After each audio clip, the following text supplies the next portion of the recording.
என்ன பண்ணா வாங்கி தருவாங்க விசுவாசம் இருக்குதா இல்லையா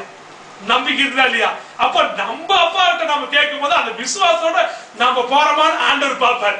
நம்ம ஜெபிக்கிறோமான்னு பார்க்கிறது ரெண்டாவது காரியம் அந்த வேலும் விசுவாசத்தோட ஜெபம் பண்றாமான்னு பார்ப்பார் ஆண்டவர்கிட்ட கேட்டா ஏசப்பா ஐஸ்வர்ய சம்பளம் கேட்கறது கொடுப்பார் அவருடைய சித்தத்தின்படி எதை கேட்டாலும் அதை நான் செய்வேன் தான் சொல்லுகிறார் அல்லேலூயா ஆகையினால நம்ம விசுவாசமா கேட்கும் போது கட்டாயம் உங்கள் துக்கம் எதுவா இருந்தாலும் சந்தோஷமாய் மாறும் ஆண்டவர் சொல்லுகிறார் நீங்க பட்ட துக்கம் எல்லாத்தையும் கர்த்தர் 2009 சந்தோஷமாய் மாற்றப்படுகிறார் அது எந்த வித சந்தேகமும் கிடையாது எந்த துக்கமா இருந்தாலும் சரி இதுவரைக்கும் யாராலையும் மாற்ற முடியாத துக்கமா இருந்தாலும் சரி அந்த துக்கத்தையும் அந்த 2009 கர்த்தர் உங்களுக்கு சந்தோஷமாய் மாற்றி தருகிறார் அதான் சொல்றார் சிங்கக்குட்டிகள் தான் சென்று பட்டினா கெடுக்கும் கர்த்தரை இந்த விதமாய் தேட வேண்டும் அதிகாலையில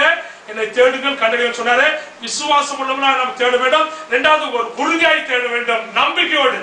முழு விசுவாசத்தோடு நம்ம ஜெபம் பண்ணா கட்டாயம் அதுக்கு பதில் உண்டு இன்னொரு காரியம் மத்தேயு 18ஆம் அதிகாரம் 18-19 வசனம் படிங்க 20 பூலோகத்திலே நீங்கள் எவைகளை கட்டுவீர்களோ அவைகள் பரலோகத்திலும் கட்டப்பட்டிருக்கும் பூலோகத்திலே நீங்கள் எவைகளை கட்டவிழ்ப்பீர்களோ அவைகள் பரலோகத்திலும் கட்டவிழ்க்கப்பட்டிருக்கும் என்று மெய்யாகவே உங்களுக்கு சொல்கிறேன் அல்லாமலும் உங்களில் 2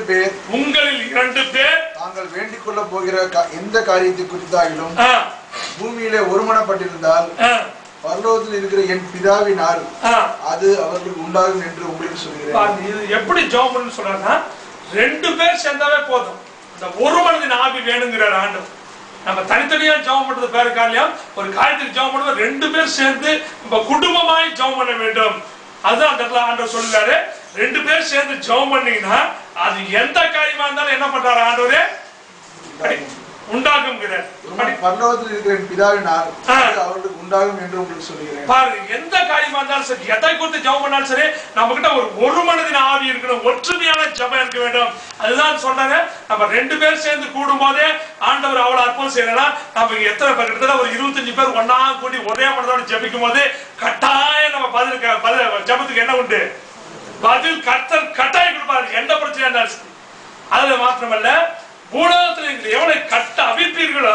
அது பரலோகத்தில் கட்ட அவிழ்க்கப்படுமா பூலோகத்தில் நீங்கள் எவனை கட்டுவீர்களோ அது பரலோகத்தில் என்னப்படுமா கட்டப்படும் பிசாசின் கிரிகளை நீங்க கட்ட அவிழ்க்கணும்னு ஆண்டவர் எதிர்பார்க்கிறார் நீ தனியா நொண்டியா இருந்து தனியா இருந்து கட்ட அவிழ்க்காதே ஒரு மனதோடு சேர்ந்து ஜெபம் பண்ணி நான் கட்ட அவிழ்ப்பேன் அல்லேலூயா எந்த பிரச்சனை இருந்தாலும் சரி ஆண்டவரால் முடியாத காரியம் ஒண்ணுமில்லை விசுவாசிக்க வேண்டும் இரண்டாவது செயல்பட வேண்டும் கிரி இல்லாத விசுவாசம் செத்து போச்சு அதுக்கு ஜீவன் கிடையாது அப்ப நிறைய பேருக்கு விசுவாசம் இருக்கும் ஆனா என்ன இருக்காது கிரியை இருக்காது அப்போ கிரியை உள்ள விசுவாசமா இருக்க வேண்டும் ஆண்டவர் எதிர்பார்க்கிறார் அப்போ நாம என்ன பண்ண நம்ம நம்பிக்கை கர்த்தர் இடத்துல கேட்டால் கட்டாயம் அதுக்கு பதில் சொல்லுவார் கிரியோட இருக்கிற விசுவாசம் அதாவது ஜீவனோட நம்ம முழு விசுவாசம் கட்டுகள விசுவாசம் இருந்தாலும் அது கொஞ்சமான விசுவாசமா இருந்தாலும் சரி உண்மையான விசுவாசமா இருக்க வேண்டும் ஆண்டவர் மாத்திரம் ஆண்டவர்